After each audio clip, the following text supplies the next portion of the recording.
Today we will read about second lesson, globe the earth model. तो सबसे पहले जो क्वेश्चन बनता है हमारा, ग्लोब क्या होता है, व्हाट इज ग्लोब।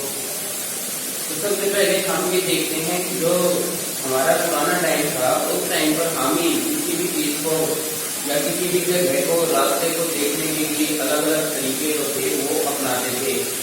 और जैसे जैसे हमारी साइंस में डेवलपमेंट की, तो हमने अर्थ सरफेस को अलग अलग तरीके से दिखाना शुरू कर दिया था, और हमने वहां से इमेजिनरी लाइन जो थी उसको शो करना स्टार्ट कर दिया। तो इमेजिनरी लाइन के जरिए हम किसी भी जो प्लेस है उसको लोकेट कर सकते हैं। तो इसके बाद बनता है कि व्हाट इज ग्लोब। ग्लोब होता क्या है। तो ग्लोब के बारे में हम पहले भी पढ़ चुके हैं, मॉडल ऑफ द अर्थ। तो ग्लोब जो होता है ये मॉडल ऑफ द अर्थ होता है, ये वर्क के लिए दिया गया एक रूप होता है। इसके लिए हम कह सकते हैं कि जो ग्लोब होता है वो डिफरेंट साइज का हो सकता है, वह छोटे साइज का भी हो सकता है, बड़े साइज का भी हो सकता है। और ग्लोब जो है ये क्या दिखाता है कि फिजिकल फीचर्स, ये अर्थ की फिजिकल फीचर्स को दिखाता है, जैसे कि ocean, seas, continent, country etcetera. यानी कि हम इन सारी चीजों को ग्लोब के द्वारा देख सकते हैं। इसके बाद है यूजफुलनेस ऑफ ग्लोब। ये ग्लोब जो है उसकी यूजफुलनेस क्या है, यानी कि उसकी इम्पोर्टेंस क्या है, हमें ग्लोब की जरूरत क्यों पड़ती है। तो ग्लोब जो है ये दिखाता है कि how day and night are called, यानी ग्लोब के द्वारा हम ये दिखा सकते हैं कि दिन और रात कैसे होते हैं। और नेक्स्ट क्या है, how season change over a year. Globe के द्वारा हम सीजन के बारे में भी बता सकते हैं कि सीजन जो है वो किस तरीके से चेंज होते हैं पूरे साल में। फिर थर्ड नंबर पे आता है फिजिकल फीचर्स। ग्लोब जो है उसके द्वारा हम फिजिकल फीचर्स को भी दिखा सकते हैं। इसका डिस्कशन हम पहले कर चुके हैं, जैसे कि फिजिकल फीचर्स में हम पढ़ चुके हैं कि ocean, seas, continent, country etcetera हम ग्लोब में दिखा सकते हैं। इसके बाद है helpful in determining the distance of two places, यानी कि अगर हमें दो प्लेसेस की डिस्टेंसेस को दिखाना है, दो प्लेसेस के बिटवीन जो डिस्टेंस है उनको हमने दिखाना है, तो हम ग्लोब के जरिए दिखा सकते हैं। It shows direction, relative size and safety of ocean, continent, island and seas. तो ग्लोब जो है उससे हम डायरेक्शन का पता लगा सकते हैं, और उसके रिलेटिव साइज का पता लगा सकते हैं, और शेप का भी पता लगा सकते हैं। इसकी शेप, साइज और शेप भी, इसका ओशियन का, कॉन्टिनेंट का भी, भाई ओशियन के साइज कितना है, शेप कैसी है, डिस्टेंस, सब कुछ हम इसमें पता लगा सकते हैं। आइलैंड और सीज, इन सभी का हम पता लगा सकते हैं। उसके बाद आता है लोकेशन। लोकेशन हमारी दो तरह की होती है, रिलेटिव एंड एब्सोल्यूट।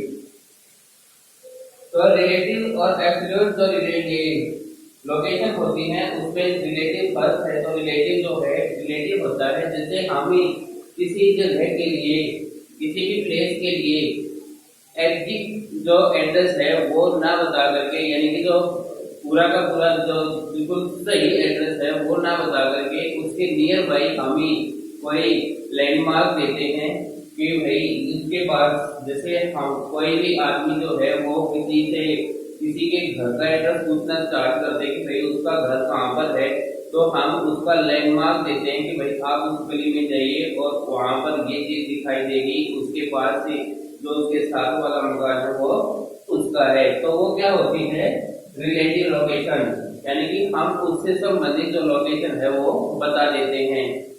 और दूसरी होती है एब्सोल्यूट लोकेशन।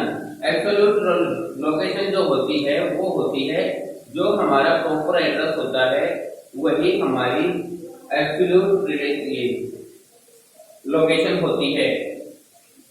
तो एब्सोल्यूट लोकेशन जो है वो मानी जाती है जब हमारे से कोई पूछता है कि ये जगह पर कहाँ पर है, तो हम एग्जैक्ट उसी जगह का एड्रेस बताएं कि हाँ ये जगह वहां पर है, ये जगह उस शहर में है, उस गांव में है, उस डिस्ट्रिक्ट में है, उस कंट्री में है। तो उस जगह पर हम ही जब बता देते हैं कि भाई ये वहां पर है, तो वो हमारी एब्सोल्यूट लोकेशन होती है। उसके बाद लैटिट्यूड। लैटिट्यूड को समझने के लिए हमारे पास ग्लोब या अर्थ का मॉडल होना जरूरी है। तो मान लीजिए ये हमारी अर्थ है, तो इसमें क्या है, इसमें हमने लैटिट्यूड को समझना है। लैटिट्यूड और लॉन्गिट्यूड ये हमारी जो है ये रेखाएं होती हैं,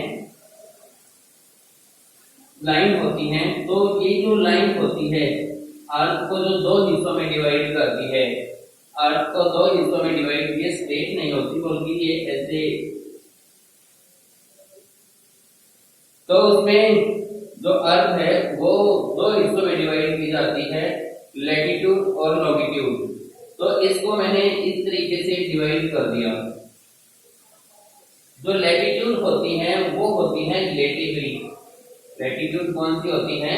लेटी हुई। और लॉन्गिट्यूड जो होती है वो खड़ी हुई, यानी कि जो वर्टिकल शेप में होती है वो लॉन्गिट्यूड होती है, और जो लेटी हुई पोजीशन में होती हैं वो लैटिट्यूड होती हैं। तो लैटिट्यूड जो होती है, latitude are circular imaginary line, circular में होती है। ये सर्कुलर इमेजिनरी लाइन स्ट्रेट नहीं होती, बिल्कुल सर्कुलर में होती है। Circular imaginary line that run horizontally, जो हॉरिजॉन्टली होती हैं, इस तरीके से हॉरिजॉन्टली होती हैं इन ए वेस्ट इस डायरेक्शन। तो इसमें हॉरिजॉन्टली तो होती है, और ये हॉरिजॉन्टली जो होती है ये इस जो हमारी ये बीच वाली लाइन होती है इसको हम इक्वेटर बोलते हैं, इक्वेटर। ठीक है, ये दो हिस्सों में डिवाइड करती है अर्थ को, और ये चलती है west to east, west to east. और इक्वेटर जो है इसकी सेंट्रल लैटिट्यूड होती है, यानी कि जो सेंट्रल लैटिट्यूड होती है वो होती है इक्वेटर। और ये जो होती है ये हमारी सेंट्रल जो लॉन्गिट्यूड होती है इसको हम प्राइम मेरिडियन भी बोलते हैं। तो इसको हम ही प्राइम मेरिडियन भी बोलते हैं। ठीक है, तो हमारी ये लाइन होती है। तो अब इक्वेटर के साथ साथ जो ये लाइन चलेंगी, ये जो लाइन होती है हमारी, ये होती है लैटिट्यूड, यानी कि जो लेटी हुई पोजीशन में होती हैं, ये होती है हमारी लैटिट्यूड। और यहाँ पर 0 डिग्री को काउंट किया जाता है, 0 डिग्री पर काउंट किया जाता है। तो 1 डिग्री के डिस्टेंस पर ये लाइन जो है वो लगाई जाती है। तो 1 डिग्री के लिए लगाई जाती है, तो यहाँ से यहाँ तक का जो एंगल बनता है वो 90 डिग्री पे बनता है, 90 डिग्री पे। और ओवरऑल अगर हमारी अर्थ की बात करते हैं तो 90 90 90 90 यानी कि 360 डिग्री पर हमारी अर्थ जो है वो एंगल बनाती है, यानी कि वो पूरी तरह से सर्कुलर अंदाज में चलती है। अब आती है लैटिट्यूड जो है, ये हमारी लैटिट्यूड के बारे में मैंने बता दिया, इक्वेटर है और 90 डिग्री पर ये मतलब चलती है, 90 डिग्री का एंगल बनाती है और 1 डिग्री पर चलती है। तो हमारी जो टोटल जो लैटिट्यूड होती हैं, टोटल लैटिट्यूड होती हैं 180 और प्लस इक्वेटर, इसमें एक इक्वेटर भी होती है। तो टोटल जो होती है हमारी वो 181 लाइन होती है लैटिट्यूड की। उसके बाद बात करते हैं हम लॉन्गिट्यूड की। लॉन्गिट्यूड जो होती है, जैसे कि मैंने बता दिया, लॉन्गिट्यूड जो होती है ये सर्कुलर होती है भी, और ये इस तरह से चलती हैं, ये होती हैं। तो इस तरीके से चलती हैं। तो longitudes are imaginary lines running vertically from the north pole to the south pole. तो हमारा नॉर्थ पोल और साउथ पोल होता है, नॉर्थ पोल और ये होता है हमारा साउथ पोल, यानी कि इसको हम साउथ पोल बोलेंगे और इसको हम ही नॉर्थ पोल बोलेंगे। तो लॉन्गिट्यूड जो होती है वो नॉर्थ पोल और साउथ पोल इसकी तरफ चलती हैं। तो यहां से यहां तक इसको बोलते हैं हम ही लॉन्गिट्यूड, और ये वर्टिकल शेप में होती है और इनको हम ही मेरिडियंस के नाम से भी जानते हैं, इनको मेरिडियंस के नाम से जानते हैं। तो इनकी जो टोटल संख्या होती है, जैसे हमारी लैटिट्यूड की जो संख्या थी वो 181 होती है, तो लॉन्गिट्यूड की जो संख्या होती है वो 360 होती है, यानी कि टोटल जो 360 लाइन होती हैं वो लॉन्गिट्यूड की होती हैं, जिसको हम मेरिडियन बोलते हैं। उसके बाद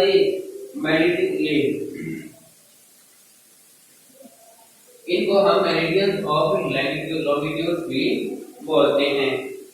तो इस प्रकार से हमने लैटिट्यूड और लॉन्गिट्यूड के बारे में पढ़ा है।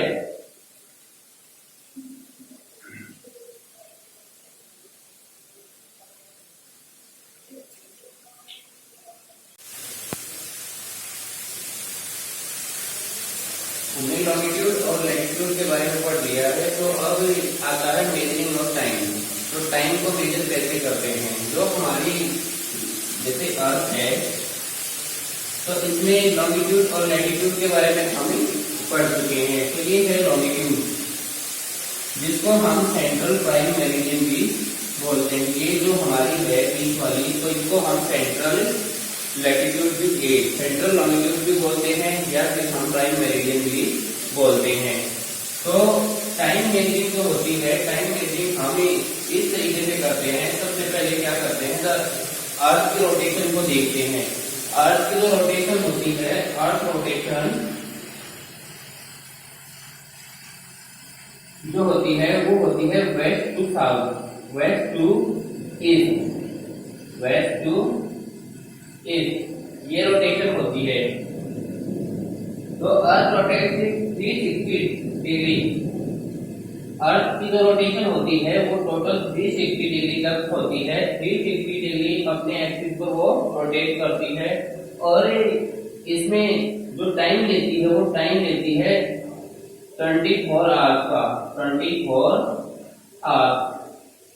तो इससे हम ये निकाल सकते हैं कि 360 डिग्री जो है वो रोटेशन लगती है इसकी अर्थ की, और उसको टाइम रोटेशन को पूरा करने में टाइम लगाती है 24 आवर्स। और अगर 1 डिग्री की बात करें, तो 1 डिग्री की बात करें तो हम अगर इसको देखते हैं 360 अपॉन 24, तो 24 इससे अगर हम देखते हैं तो आंसर आता है 15 डिग्री। तो 15 डिग्री जो है ये 1 मिनट में रोटेट करती है। तो 1 मिनट में 15 डिग्री रोटेट करती है। तो 1 मिनट का अगर हम 15 डिग्री का अगर टाइम निकालते हैं, तो 15 डिग्री का टाइम निकालेंगे तो 60 और अपॉन 15, तो क्या आता है, हमारा आंसर आता है 4। क्या आएगा? 4। तो इसमें क्या है कि the earth rotate 360 in 24 hours और 1 डिग्री इन 4 मिनट, यानी कि जो 1 डिग्री है वो कितनी मिनट में करता है रोटेट? वो 1 मिनट में करता है, 4 मिनट में करता, सॉरी। तो 4 मिनट में वो रोटेट करती है। इसके बाद है इफ इट इज, अगर हम टाइम को देखने की बात करते हैं, तो टाइम जो होता है वो हमारा ग्रीनविच पर होता है। ग्रीनविच पर देखते हैं हम।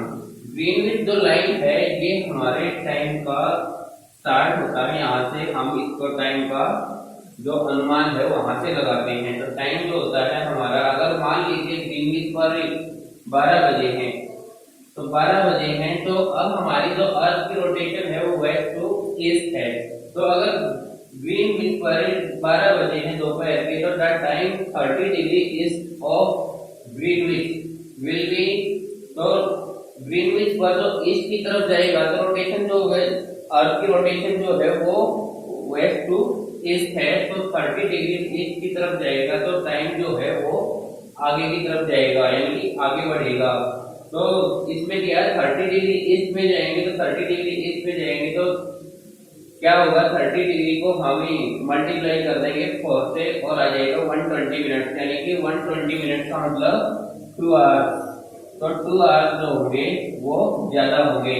तो ग्रीनविच पर अगर 12 बजते हैं तो इसमें 30 डिग्री जाएंगे तो वहां पर कितना टाइम हुआ होगा, वहां पर 2 बजे होंगे। ठीक है, तो वहां पर 2 बजे होंगे। अगर इसी तरह से हम वेस्ट की बात करते हैं तो टाइम जो है वो पीछे जाएगा। अगर मान लीजिए 30 डिग्री वेस्ट में जाते हैं तो 30 डिग्री वेस्ट में जाएंगे तो टाइम जो होगा वो 2 घंटे कम होगा, यानी कि 12 में से 2 घंटे हम माइनस कर देंगे तो 10 बजेंगे। इसी तरह से अगर 30 की बजाय हम 40 लेंगे तो 40 को क्या कर देंगे, 40 को हम ही मल्टीप्लाई कर देंगे किससे, 4 से। 44 मल्टीप्लाई करके और जितना भी आंसर रहेगा उतना ही हमारा टाइम आगे पीछे होता रहेगा, यानी कि ईस्ट में जाएंगे तो टाइम जो है वो आगे जाएगा और वेस्ट में जाएंगे तो टाइम पीछे जाएगा। तो ये था हमारा टाइम मेजरिंग का फॉर्मूला।